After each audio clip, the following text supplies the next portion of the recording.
Okay, this is my favorite, by far favorite machine. It's a web feed, not web feed, but line feed. Also can be configured to web feed.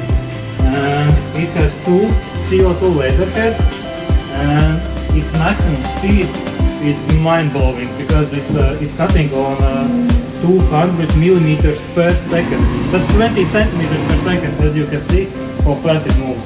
So it's perfect for quite large-scale manufacturing because it's so repetitive and it's super easy to use. The software is amazing. They have camera up there. You put your material here and you can see the live view on the software, on the computer. You just aim on your material, whatever you put there, shirts, ironing boards, whatever. I choose the laser intensity and just go. It's super crisp image. You just put it there and the machine will do it just like you see it on the camera.